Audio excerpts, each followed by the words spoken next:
नमस्कार, आपके साथ मैं हूं आदित्य कुमार।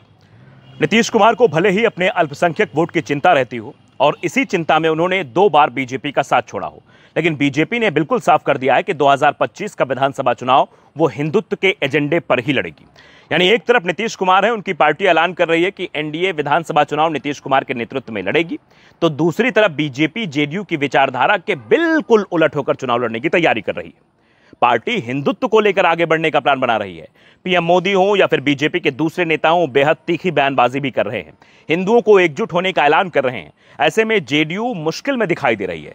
बहुसंख्यक के एकजुट होने की बीजेपी की कोशिश से दूसरे दल भी परेशान दिखाई दे रहे हैं। हिंदुत्व को लेकर बीजेपी ने बड़ा अभियान भी शुरू कर दिया है। हिंदू स्वाभिमान यात्रा निकाली जा रही है। केंद्रीय मंत्री गिरिराज सिंह अभी हिंदू स्वाभिमान यात्रा 18 अक्टूबर से शुरू कर रहे हैं, जो मुस्लिम बाहुल्य क्षेत्रों से होकर ही गुजरेगी। इस यात्रा का साफ उद्देश्य यह है कि हिंदू समुदाय को संगठित और सुरक्षित करना है। इस यात्रा का असर बिहार की राजनीति में दिखेगा, तो विधानसभा चुनाव में भी इसका असर साफ देखने को मिलेगा। दरअसल बीजेपी के बदलते तेवर से इतना तो लगने लगा है कि आगामी विधानसभा चुनाव बीजेपी हिंदुत्व के एजेंडे पर ही लड़ने की तैयारी कर रही है।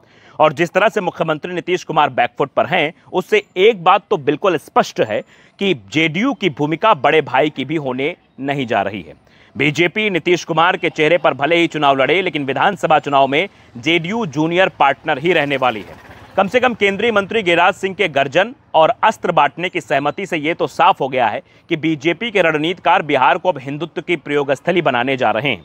गिरिराज सिंह कल तक भले ही जुबानी जंग के जरिए हिंदुओं की बेबसी परोसते केवल सवाल खड़े करते हुए दिखे थे, लेकिन अब वो एक्शन में आ गए हैं और 18 अक्टूबर से हिंदू स्वाभिमान यात्रा निकालने की घोषणा करके सेकुलर चरित्र वाले नीतीश कुमार की परेशानी को और बढ़ा दिया है। गिरिराज सिंह के इस यात्रा के ऐलान से ही नीतीश कुमार का असहज दिखाई देना लाजमी है और नीतीश कुमार की परेशानी बढ़ाना दूसरा सबसे बड़ा कारण है। गिरिराज सिंह की यात्रा का यह पहला चरण है जो पूरी तरह से सीमांचल पर केंद्रित है, जहां मुस्लिमों की संख्या सबसे अधिक है। हिंदुत्व स्वाभिमान यात्रा 18 अक्टूबर को भागलपुर से शुरू होकर 22 अक्टूबर को किशनगंज में समाप्त हो जाएगी।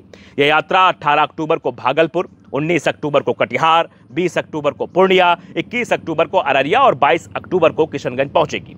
ये ऐसे क्षेत्र में जा रही है जहां हिंदू एक हुए तो मुस्लिम वोट के आधार पर राजनीति करते हैं, उनकी मुश्किलें बढ़ जाएगी, खासतौर पर नीतीश कुमार की। नीतीश कुमार की चिंता का सबसे बड़ा कारण भी यही है कि सीमांचल के एरिया में उनका बड़ा जनाधार है और यह आधार अल्पसंख्यकों यानी मुसलमानों से जुड़ा हुआ है। गिरिराज की यात्रा इसे नुकसान पहुंचाने वाली है। एनडीए के अंदर सीमांचल के अधिकांश सीटों पर जेडीयू का ही उम्मीदवार होता है, यानी हिंदुत्व के नाम पर बीजेपी को तो फायदा मिल जाएगा, क्योंकि इससे हिंदू बाहुल्य सीट जिस पर बीजेपी का उम्मीदवार उतरेगा वहां एनडीए को प्रॉफिट होगा, लेकिन जहां मुस्लिम आबादी ज्यादा है वहां जेडीयू का उम्मीदवार होगा, उसको नुकसान होगा। यानी नीतीश कुमार जो कोशिश कर रहे हैं उसे बीजेपी ट्रैक से उतारने में जुट गई है। भले ही दावा कर रही हो कि नीतीश के नेतृत्व में चुनाव लड़ा जाएगा, लेकिन 2020 जैसे नीतीश को कमजोर करने की कोशिश लगातार हो रही है। बीजेपी के इस प्लान से जेडीयू पूरी तरह से बैकफुट पर दिखाई दे रही है। पार्टी को समझ में ही नहीं आ रहा है कि वो बीजेपी की इस रणनीति का क्या जवाब दे।